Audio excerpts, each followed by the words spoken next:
अगर मैं आपसे कहूं कि ईरान बनाम इजराइल के युद्ध के अंदर अमेरिका और रूस की भी एंट्री हो चुकी है, तो आपका क्या जवाब होगा कि अगर मैं आपसे कहूं कि अमेरिका किस साइड रहेगा और रूस किस साइड रहेगा? आपका क्या जवाब होगा कि अगर आपसे मैं ये भी पूछूं कि अब वर्ल्ड वॉर 3 हो सकता है, और अगर हुआ तो कैसे होगा, कितने लोग अपनी जान गंवा सकते हैं? क्योंकि ये मुद्दा इतना बड़ा बन चुका है कि अब आप जान जाओ इसके अंदर पूरी दुनिया शामिल होने वाली है। जल्द ही चाइना भी हो जाएगा और जल्द ही आपका अमेरिका हो ही चुका है और आपका रूस भी आने वाला है, लाइन में लग चुका है। आइए जानते हैं कि भाई आखिरकार अब इस दुनिया का क्या होगा। देखो, अगर पहले आप इस युद्ध के बारे में जानोगे तभी आगे की पूरी कहानी आपको समझ आएगी कि आखिर क्या होने वाला है। देखो, ये आपके ईरान है जहाँ के ये प्राइम लीडर माने जाते हैं। इनका नाम खामेनी है। अब मैं आपको बता दूं, असल में ईरान के पास अभी तक कोई भी परमाणु हथियार नहीं था। इसने सन 1990 से ही परमाणु हथियार बनाने की कोशिश की है, लेकिन उससे पहले जब ये बनाया करते थे तो अमेरिका भी इनका साथ दिया करता था। किसका साथ? ईरान का। लेकिन अमेरिका कहा करता था कि भाई तुम्हें अगर परमाणु हथियार बनाना हो तो बना लो, लेकिन उसको हथियार में इस्तेमाल मत करना, क्योंकि जो तुम न्यूक्लियर टेक्नोलॉजी लाओगे उससे भले तुम इलेक्ट्रिसिटी, ऊर्जा और बाकी अन्य काम कर सकते हो, लेकिन उसको हथियार के रूप में मत इस्तेमाल करना। ईरान ने कहा चलो भाई ठीक है, लेकिन ये हथियार के रूप में इस्तेमाल करने लगा। और उसके बाद आता है, फिर कई साल, दशकों बीत जाते हैं, फिर आता है 2009, 2010, और इसी के बीच ये वापस से परमाणु हथियार बनाने की कोशिश करता है। और अमेरिका और काफ़ी सारे देश इसके पीछे लग जाते हैं। इसके ऊपर सैंक्शन भी लगाए जाते हैं, और इजराइल जो देश था उसने तो भाई सीधा का सीधा जो परमाणु हथियार बनाने वाले साइंटिस्ट थे उन्हें ही मरवा दिया। ऐसे कई बार हुआ और कई सारे साइंटिस्ट मारे गए ईरान के अंदर, और ईरान के जो भी साइंटिस्ट मारे गए थे वो सब इजराइल ने मरवाया था। लेकिन इस बार 2025 के अंदर आप ये जान जाओ कि भाई कुछ ज़्यादा ही बड़ा मुद्दा बन गया। इजराइल ने कहा कि अब ये ऐसा नहीं चलेगा कि साइंटिस्टों को मरवा दे, अब डायरेक्ट जहां पर इनका बेस है और जहां पर ये अपना न्यूक्लियर हथियार बनाने की कोशिश कर रहे हैं उसी को ही उड़ा देते हैं। और इस बार ऐसा ही हुआ था। इजराइल डायरेक्ट सीधा घुसता है, एयर स्ट्राइक करता है, और काफ़ी ऐसे इनके बेस हैं जहां पर यूरेनियम रखे गए थे, जहां पर न्यूक्लियर पावर प्लांट थे, पूरे के पूरे सबको तहस नहस कर दिया जा चुका है। और अमेरिका भी कह रहा है भाई हाँ चलो ठीक है। अब अमेरिका, मैं आपको बता दूं, इजराइल की साइड देगा पूरा। अब इजराइल की साइड क्यों देगा आपका अमेरिका, और रूस किसका साइड देगा, आइए उसको जानते हैं मैप की मदद से। ये आपका जो आप देख रहे हो ये पूरा का पूरा मिडिल ईस्ट का मैप है, और उधर जो आप देख रहे हो वो रूस है, उधर इंडिया है, और इस तरफ अगर आप जाओगे तो अमेरिका आ जाएंगे, और इधर नीचे सारे यूएई जैसे देश और दुबई जैसे शहर यहाँ सब स्थित हैं। अब मैं आपको बता दूं, ये जो मिडिल ईस्ट वाला पूरा का पूरा एरिया है, यहाँ पर भगवान ने एक वरदान दिया है कि भाई तुम जाओ, और अगर तुम्हें पैसे की कमी होगी तो अपनी ज़मीन खन के आप तेल निकाल सकते हो। जैसे अगर आप भारत में कुआं खोदोगे तो पानी निकलेगा ना, वैसे आप यहाँ कुआं खोदोगे तो तेल निकलेगा बहुत सारी कंडीशन में।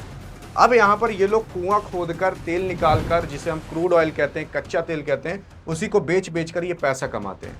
यहाँ तक कि 2018 के अंदर जब अमेरिका ने ईरान के ऊपर सैंक्शन लगाया था परमाणु हथियार को लेकर, और ये भी कह दिया था कि भाई तुम अपना ट्रेड भी नहीं कर सकते ऑयल का, तब जाकर इनका कहीं स्टॉक मार्केट और कहीं इनका जो इकोनॉमी था गिरा था। लेकिन उसके बाद वापस से इन्होंने अपना तेल बेचना चालू किया और खुद को रिकवर कर लिया। यहाँ पर इनके ऊपर, ईरान के ऊपर काफ़ी ज़्यादा सैंक्शन भी लगे हैं, लेकिन फिर भी इन्होंने तेल बेच बेच कर अपनी इकोनॉमी को आराम संभाल लिया। लेकिन अगर भारत के साथ ऐसा होता है तो भारत के पास ना तो तेल है ना कुछ है, वो कुछ भी बेचकर अपने आप को रिकवर नहीं कर सकता जैसे ईरान कर लेता है। मैं अब आपको बता दूं, यहाँ पर जो ईरान है, ईरान ने कहा कि अगर मेरे पास परमाणु हथियार नहीं है, लेकिन अगर आप कह रहे हो कि ईरान को हम ख़त्म कर देंगे, तो ऐसा आप कभी सोचिएगा भी मत, क्योंकि अगर हमारे ऊपर हल्का सा भी फ़र्क आया तो तुरंत हम एक काम करने वाले हैं कि ये जो आप रास्ता देख रहे हो ना, ये रास्ता, इस रास्ते को हम कहते हैं स्ट्रीट ऑफ हॉर्मुज़। ये स्ट्रीट ऑफ हॉर्मुज़, ये जो रास्ता देख रहे हो, ईरान और इधर जो दुबई यानी कि सऊदी है, इसी के बीच ये समुद्र का जो एरिया है, इसे हम कहते हैं स्ट्रेट ऑफ हॉर्मुज़, इसका नाम रखा गया है। अब यहाँ से मैं बता दूँ, दुनिया का हर दिन 20% जो भी ऑयल ट्रेड होते हैं, जो भी कोई चीज़ ट्रेड होना है यहाँ मिडिल ईस्ट है, यहीं से होता है, 20% डेली का। अब अगर इस रास्ते को ईरान बंद कर देता है तो 20% ट्रेड दुनिया के तुरंत रुक जाएंगे। और मैं आपको बता दूं, यहाँ पर पूरा का पूरा कब्जा ईरान का ही है, और ईरान यहाँ पर कुछ भी कर सकता है। उसी के साथ साथ मैं बता दूं, जो आपका इंडिया है यानी कि हमारा प्यारा भारत देश है, वो यहीं से सीधा जाता है और यहाँ से वो तेल खरीद कर वापस लेकर आ जाता है। और अगर ऐसा हुआ तो भारत भी नहीं खरीद पाएगा, और अगर तब भारत को खरीदना पड़ा तो आप ये जान जाओ कि भारत को इतना लंबा सफ़र तय करना पड़ेगा और तब कहीं जाकर वो रूस में पहुंचेगा और रूस से कहीं तेल लाएगा। मतलब जितने की मुर्गी नहीं उतने का तो मसाला हो जाएगा, जितने का तो भाई ये तेल लेकर आएंगे उससे ज़्यादा तो तेल भारत का लग ही जाएगा, और काफ़ी ज़्यादा टाइम लग जाएगा उस तेल को लाने के लिए, और काफ़ी बड़ी दिक्कत हो सकती है। वैसे ही केवल इंडिया नहीं, पाकिस्तान, अफगानिस्तान, उधर म्यांमार, चाइना, यहाँ तक कि चाइना जो है वो लार्जेस्ट इंपोर्टर है ऑयल का ईरान से। और अगर ऐसा होता है तो जान जाओ चाइना काफ़ी बड़ी दुविधा में जाने वाला है, जिसकी वजह से इधर के जितने भी एरिया हैं और सभी हैं वो सब क्या करेंगे भाई, ईरान का साथ देना चालू कर देंगे। अब यहाँ पर अगर अमेरिका यानी कि यूएस अगर इनके ऊपर एयर स्ट्राइक कर देता है ईरान के ऊपर, तो रूस ने डायरेक्ट कहा है तुम करके तो दिखाओ। अब रूस यहाँ की एंट्री क्यों कर रहा है? यहाँ पर रूस इसलिए एंट्री कर रहा है क्योंकि जब रूस बनाम यूक्रेन के बीच युद्ध हुआ था तो अमेरिका सबसे पहले आकर रूस के ऊपर काफ़ी बड़े बड़े सैंक्शन लाद दिया था, लेकिन फिर भी रूस अपने देश को ऑयल बेचकर काफ़ी अलग अलग तरीके से अपने देश को चला रहा है। लेकिन अब यहाँ पर अगर ईरान के ऊपर एयर स्ट्राइक कर दी जाती है और ईरान यहाँ के रास्ते को बंद कर देता है और ईरान नहीं तेल देता, तो आपको पता है सभी देशों को इस रास्ते को चुनकर जाना पड़ेगा रूस से तेल लेने के लिए। और रूस अगर मना कर देता कि मैं तेल नहीं दूंगा, तब तक नहीं दूंगा जब तक मेरे ऊपर से अमेरिका सैंक्शन नहीं हटाएगा, तो इस मजबूरी में अमेरिका को प्रतिबंध सारे हटाने पड़ेंगे। और अमेरिका कभी ऐसा नहीं चाहेगा कि मैं प्रतिबंध हटा दूं रूस से, क्योंकि रूस ही ऐसा देश है जो कि अमेरिका को टक्कर दे सकता है। और यहाँ पर रूस इस वजह से एंट्री जरूर करेगा ताकि इसके ऊपर से सारे सैंक्शन और सारे प्रतिबंध हट सके। और उसी वजह से चाइना भी यहाँ पर एंट्री करेगा, क्योंकि चाइना जो है वो ईरान से काफ़ी ज़्यादा तेल लेता है, और अगर चाइना ईरान से तेल ना ले तो आप जान जो चाइना पूरी तरीके से ठप पड़ जाएगा, क्योंकि उसके पास ऑयल ही नहीं रहेंगे कि वो अपनी गाड़ी को चला सके। और यही सारे बड़े बड़े मेन कारण बन रहे हैं कि भाई अगर ईरान को कुछ हुआ तो कुछ सारे ऐसे देश हैं जो डायरेक्ट ईरान की तरफ आ जाएंगे और इजराइल की तरफ उतने सारे देश नहीं जाएंगे।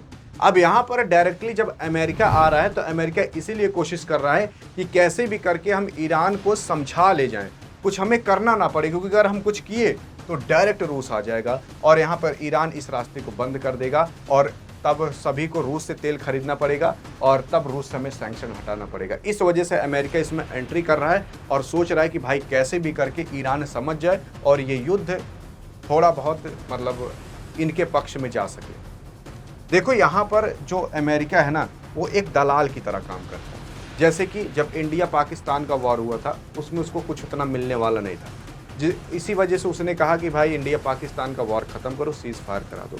यहाँ पर ये नहीं चाहेगा कि सीज़ फायर हो। तो यही सारा बवाल अभी इस पूरे के पूरे एरिया के अंदर मचा हुआ है, और ये बवाल धीरे धीरे और बड़ा होने ही वाला है, ये थमने वाला नहीं है। लेकिन मैं अगर आपको आगे बताने की कोशिश करूं तो ये देख सकते हो इस तरीके से समुद्र के अंदर पूरा का पूरा प्लांट बैठाया जाता है और यहाँ से क्रूड ऑयल निकाले जाते हैं, जमीनों से भी क्रूड ऑयल निकाले जाते हैं, और ये जो बड़ी बड़ी शिप होती हैं इसी से ही ये सारी चीज़ों को ट्रांसफ़र किया जाता है। अब आप ये मत सोचना कि यार हवाई जहाज़ से भी किया जाता होगा। देखो हवाई जहाज़ से अगर किया जाएगा ना उसमें फ्यूल बहुत ज़्यादा लग जाएगा, जिसकी वजह से जितने की मुर्गी नहीं उतने का मसाला हो जाएगा, और इसी वजह से आप हवाई जहाज़ से कितना ले ही जा पाओगे, जितना आप इस शिप से ले जा सकते हो उतना आप हवाई जहाज़ से नहीं ले जा पाओगे।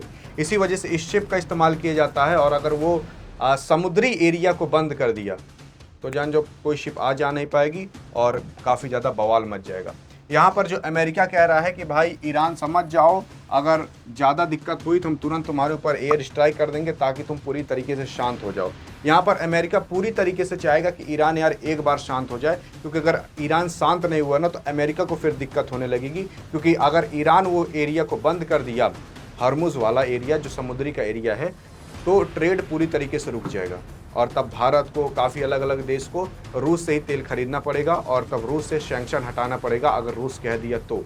और इसी वजह से अमेरिका चाह रहा है कि ईरान कैसे भी करके शांत हो जाए, युद्ध भले चलता रहे बस वो शांत हो जाए, वो एरिया को बंद ना करे। और इसी वजह से वो चाह रहा है, वो इसलिए धमका भी रहा है कि अगर नहीं समझे तो हमें पता है तुम्हारा सुप्रीम लीडर कहाँ पर बैठा है, खामेनी कहाँ पर बैठा है, उसको तुरंत उड़वा देंगे। मतलब उनका कहने का मतलब यही है।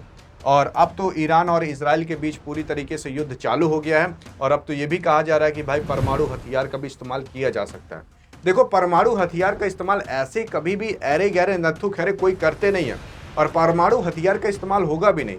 यहाँ पर इजराइल कई कीमत पर भी नहीं चाहेगा कि परमाणु हथियार का इस्तेमाल हो, क्योंकि ईरान के पास भले ही परमाणु हथियार नहीं है, लेकिन पाकिस्तान कह रहा है कि अगर जरूरत पड़े तो हम ईरान के लिए परमाणु हथियार इस्तेमाल कर लेंगे। अगर आपका इजराइल भले ही कितने भी परमाणु हथियार ईरान पर मार दे, अगर ईरान कहीं से भी एक परमाणु हथियार की व्यवस्था कर लिया और मार दिया तो जान जाओ पूरा का पूरा इजराइल खत्म हो जाएगा।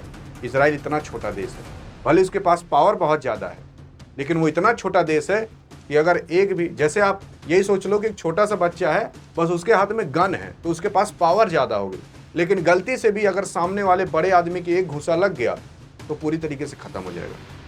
वैसे सेम इजराइल है और इधर दूसरी तरफ ईरान है। अब ईरान को अगर कुछ हुआ तो दूसरे देश तुरंत साथ देने आएंगे, और अगर उसके पास परमाणु हथियार कमी हुई तो कोई दूसरा अगर देश उसको थमा दिया कि लो जाओ भाई दगा दो उसके ऊपर, तो पूरा का पूरा इजराइल खत्म हो जाएगा और तब स्टार्ट हो जाएगा वर्ल्ड वॉर 3। तो वर्ल्ड वॉर 3 कैसे स्टार्ट हो सकता है ये आपको पता चला, क्योंकि रूस और चाइना बड़ी बड़ी शक्तियाँ भी यहाँ पर शामिल हो सकती हैं। अमेरिका सबसे बड़ी शक्ति शामिल हो ही गया, इजराइल भी बड़ी शक्तिशाली है और ईरान भी है। और अगर ईरान को कुछ होता है तो जान जाओ उधर से जितने भी सऊदी अरब, जितने भी मुस्लिम कंट्री हैं, वो तुरंत ही आ जाएंगे ईरान की तरफ। और अगर ईरान को कुछ हुआ और ईरान वापस से सर्वाइव कर ले गया तो जान जाओ मुस्लिम कंट्री के अंदर ईरान राजा बन जाएगा। उसको लगेगा कि मतलब दूसरे कंट्री को यही लगेगा कि यार यही हमारा सब कुछ करता धरता है, कि अमेरिका भी आया धमकाया लेकिन ये सह ले गया। और आप जान जाओ कुछ अब ऐसा ही होने वाला। और बाकी इस विवाद के बारे में अगर कोई भी डाउट रह गया हो तो कमेंट में जरूर पूछ सकते हो, लेकिन अधिक जानकारी चाहिए कि यार इस युद्ध में भारत किसकी साइड रहेगा तो बगल में क्लिक करके देख भी सकते हो। बाकी मिलेंगे इस वीडियो के अंदर, तब तक के लिए जय हिंद और जय भारत।